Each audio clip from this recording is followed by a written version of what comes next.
여러분 안녕하십니까?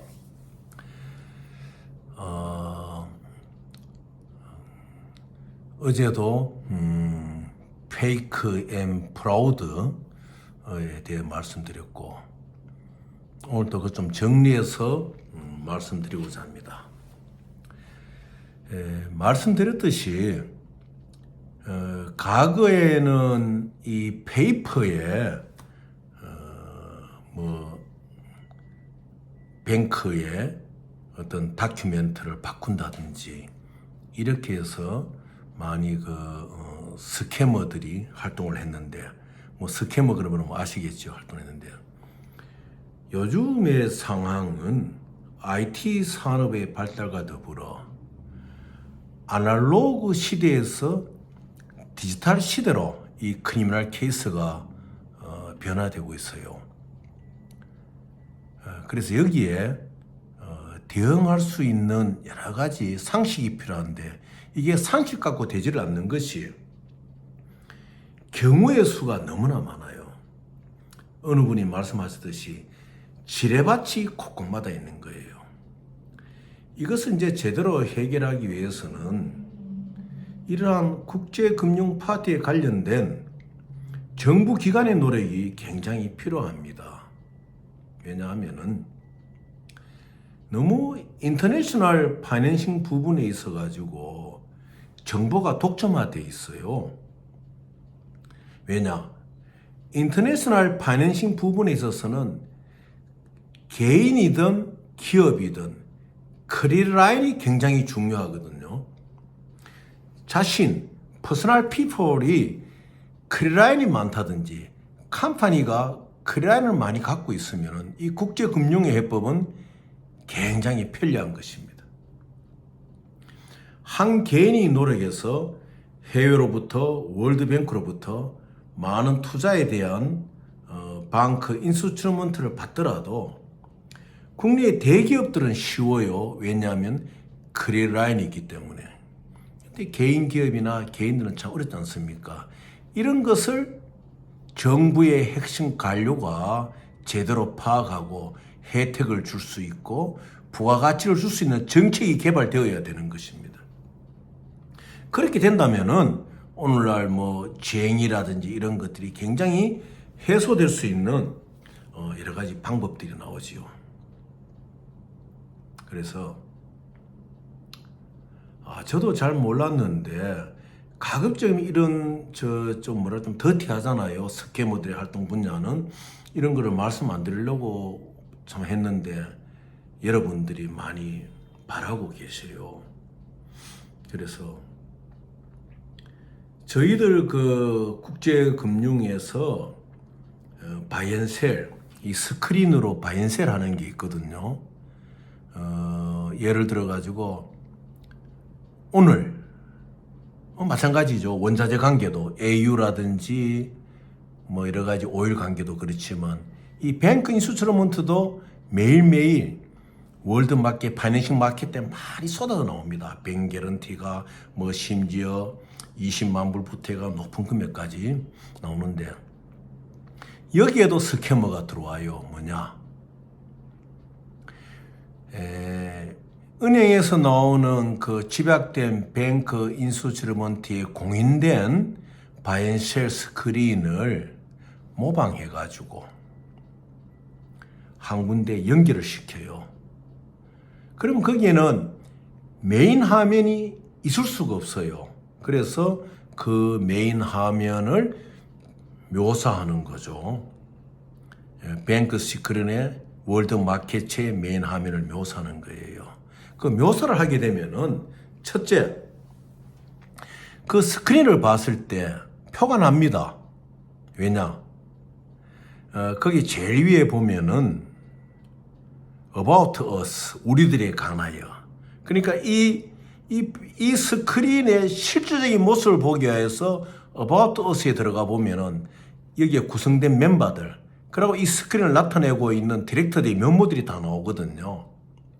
그런 부분들이 클릭이 되질 않아요. 또 그런 부분들은 그냥 스쳐가면서 자기들한테 스캐머다 연결되는 다른 함이 나오는 것입니다. 그래서 흔히들 보면은 얼마 전에도 그런 게 있었지요. 인터내셔널 파이낸싱 이라는 코코코 이름만 나와요. 그 이름만 나오면서 이제 SBLC 뱅겐티를 팔고 하는 사이트가 나오는데 이것은 무엇이냐? 그냥 불어하는 피만 이들이 가져가고 그 스크린은 사라져 버리는 거예요. 이런 이제 있는데 오늘 한국에서 이 스크린 슈트로 고통을 당하는 사람들이 많아요. 어제 이제 뭐 새만금이나 HSBC의 H방크의 텍스 문제나 인도네시아의 스위트 테이킹 문제나 뭐 이런 거 다 안 맞는 이야기죠. 했지만은 오늘 무엇을 다뤄보려고 할 것 같으면은 스크린 슈트죠. 그러니까. 근데 우리나라 사람들이 뭐 저도 한국 사람이잖아요. 우리가 왜 그러한 것에 맹목적으로 따라가느냐. 이게 주의를 해야 돼요. 그래서 이제 A라는 사람이 오지 않습니까? 오면은 그 스크린을 엽니다. 외국 은행의 스크린을 열어요. 국내에 뭐 유명한 스크린 열면은 어떤 경우에는 이분이 한국말을 해보고는 체크를 할 수가 있죠.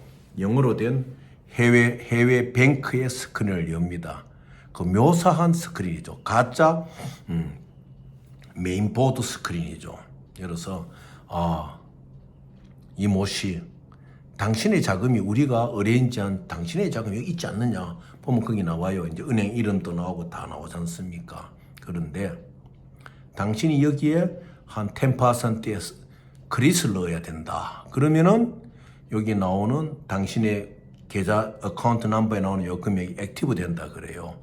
그래서 이 이모 씨는 거기에다가 이제 그 스크린 슈트에서 보여지는 어카운트 넘버에다가 그 금액을 보내게 됩니다. 그 보내게 되면은 참이 무모한 게 또 다른 조건을 내걸어요.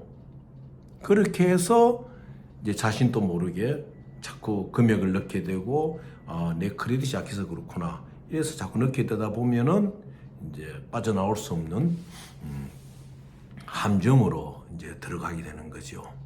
그래서 절대로 여러분들이 개인이 보여주는 뱅크 스크린을 믿으시면 안 됩니다. 그게 다 가짜거든요. 개인이 어떻게 뱅크 스크린을 열어줍니까? 특히 타인에 관계된 자금 이체에 대한 것을 그건 할 수가 없는 것이죠. 자신의 아이디를 가지고 자신의 거래를 보기 위해서 자신의 뱅크에 스크린을 열 수가 있어요. 클라이언트로서. 그건 할 수 있는 거 아니겠습니까? 그런데 제3자의 것을 보여주기 위해서 개인이 스크린을 연다. 뱅크 스크린다. 그 자체가 가짜거든요. 그걸 왜 이 스캐머에 당하는 사람들이 인식을 하지 못하고 있느냐. 여러분 생각해 보십시오. 어떤 개인이 뱅크 오피셜가 아닙니다. 어떤 개인이 유럽에 있는 A뱅크의 스크린을 연다. 그건 있을 수 없는 것이죠.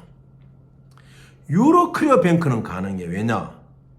이제 저 같은 경우에 유로뱅크 스크린을 볼 수 있는 그 회원으로 들어가고 아이디를 갖게 되면은 그 아이디 가지고 또 시크릿 넘버를 가지고 유로클리어 스크린을 열어가지고 어떤 ISN 넘버가 어떠한 상태에 있다는 걸 다 파악을 하죠. 그건 할 수가 있는 거예요. 그런데 3자 개인정보보호법을 받고 있는 제3자에 대한 스크린을 연다는 것은 그거는 뱅크 오피셜만이 하나의 그 기능을 받은 뱅크 오피셜만 할 수 있고 그 여는 순간 뱅크 오피셜 아이디와 이런 것이 그 안에 다 레코딩이 다 되는 겁니다. 이러한 기본적인 것을 이러한 스캐머에 당하는 분들이 모르고 계시는 것이에요. 똑같이요. 그 뱅크 본디드 커리어 같은 경우에도 그래서 이 당한 분이 이제 보면 어떤 경우냐. 이거 유럽에 있는 뱅크 스크린인데 내가 여기 관련돼 있다. 그래서 당신에게 약속했던 인베스트 머니가 얼마가 여기에 있다. 보라 하고 스크린 열어줍니다. 그럼 그 스크린에 보면은 자기 이름이 나오고 어카운트 나오고 금액이 나오잖아요. 그래 보면서 무모해요. 저는 그 보지는 못해 들었잖아요. 들었기 때문에 말씀을 드리는데 뱅크 드랍트를 거기서 프린트를 해냅니다. 뱅크 드랍트를. 조금만 뱅크 시스템에 지식이 있다면 그것도 가짜지요. 뱅크 드라프트를 어떻게 뱅크 스크린에서 프린트를 해냅니까? 심지어는 뱅크의 프라미스 노트, 심지어는 뱅크의 SBLC 하드 카피의 카피를 프린트해요. 가짜지요. 뱅크의 뱅크 드라프트나 SBS 하드 카피는 항상 본디드 커리어에서 옮겨집니다. 뱅크 DH나 등록된 뱅크 DH나 뱅크 페덱스에서 뱅크 투 뱅크로 움직여주는 거죠. 그럼 혹자는 말씀하시겠죠. 나는 받은 적이 있는데 그것은 스캐머가 별도로 스캐머라고 제가 번역하는 거 아시지 않습니까? SCAMMER. 이 스캐머가 임의로 DHL 오피스에 가가지고 뱅크 이름, 뱅크 주소로 이것을 보내는 거예요. 자기의 로케이션에 뱅크 이름, 뱅크 주소. 그래서 여러분의 뱅크와 뱅크 주소, 뱅크 어카운트로 임의로 보내는 거예요. 그러면 이거는 뱅크 본디드, 뱅크의 승인을 받은 남바에 의해서 움직이지는 외교 행랑과 같이 그런 것이 아니고 임의로 그냥 일반적인 노멀 페덱스, 노멀 DHL 그런 접수가 오지요. 그 지점으로 가는 거예요. 본점으로도 가기도 하고 그 주소대로 가가지고 거기에서 수치부에서 받습니다. 직원이. 그럼 받으면은 직원이 거기에 보니 어느 뱅크오피스 이름이 있잖아요. 그 뱅크오피스하고 전달합니다. 그럼 뱅크오피스는 그것을 다시 반송해버리죠. 그럼 반송하지면은 예를 들어가지고 유럽의 어느 은행이라고 이 사람이 그 어느 로케이션을 보낸 거예요. 그럼 그 주소로 가요. 가지만 거기서는 쓰레기로 들어가죠. 왜? 보낸 적이 없기 때문에. 수치 거부를 하죠. 심지어는 한국에서도 본디드 커리어가 아니고 그냥 날라오면 다 수치 거부합니다. 워낙 그런 사례가 많기 때문에. 그래서 여러분들한테 이것이 유럽의 어느 뱅크의 스크린을 열고 여기 뱅크 드라프트가 지금 봐라 카피가 있지 않느냐 프린트가 되지 않느냐 그런데 이것을 원본을 너에게 보내준다 하고는 임의로 그냥 보내는 거예요. 그것을 피해를 당하신 분은 받아가지고 오늘이나 내일이나 스위프트로 확인이 오나 안 오나 기다리지 않습니까? 올 수가 없는 것이죠. 그래서 절대로 우리나라에서 이런 분들이 당하는 분들이 계시면 잘 하셔야 됩니다. 뱅크 스크린을 뱅크 안에서 예를 들어 A란 뱅크라면 A란 뱅크 안에서 위임된 아이디를 가진 뱅크 오피셔가 열어서 사람들의 것을 볼 수 있는 것이죠. 우리 창고에 다 그래 안 봅니까? 절대 은행 밖에서 뱅크 스크린을 연다는 그 자체가 가짜다. 그 다음에 뱅크 스크린에서 뱅크 드라프트나 SBS 하드 카피나 프라미시리 노트를 프린트 아웃 내낸다. 이것도 가짜다. 그리고 여러분에게 해외에서 뱅크 드라프트다 하고 이렇게 날라오는 은행으로 갔다. 심지어 여러분 개인집으로도 올 거예요. 그거 다 가짜다. 이것을 여러분들이 아셔야 돼요. 심지어 교묘한 스캐머들 어떻게 하는가 하면요. 뱅크 드라프트를 앞에 일반 여러분에게 보내는 레터라 보냅니다. 투 누구누구 우리 뱅크에서 이런 레터를 보냅니다 하고 뒤에는 레터 D 표지에 하이면을 붙이죠. 그 사이에다가 페이크 뱅크 드라프트를 넣어가지고 무엇을 하느냐? 그냥 붙여버리는 거예요. 우리가 이제 뭐 중요한 뭐 서류나 사진 같은 거를 그 A4 크기의 플라스틱 비닐로 사이징 하잖아요. 그죠? 그래서 보내는 거예요. 이 자체도 위법이거든요. 유가증권 아닙니까? 유가증권이 국가와 국가를 넘을 때는 신고하게 돼 있어요. 이 자체가 범죄예요. 크리미널 케이스예요. 이것을 받는 사람 자체도 크리미널 케이스예요. 그래서 이런 위험한 일들을 하고 있다. 내일 또 말씀드리겠지만은 오늘 강조드리고자 하는 것은 무엇이냐? 뱅크 스크린이라 그러면 여러분 앞에 연다. 해외 어느 은행이라도 열고 너의 어카운트 여기 있지 않느냐? 내가 너에게 약속한 인베스트먼트 머니가 있지 않느냐? 너의 크레딧을 올려라. 이렇게는 하는 거 다 가짜는 이야기죠. 그 내용을 떠나서 뱅크 스크린을 여러분 앞에서 은행 밖에서 열어준다는 거 가짜다.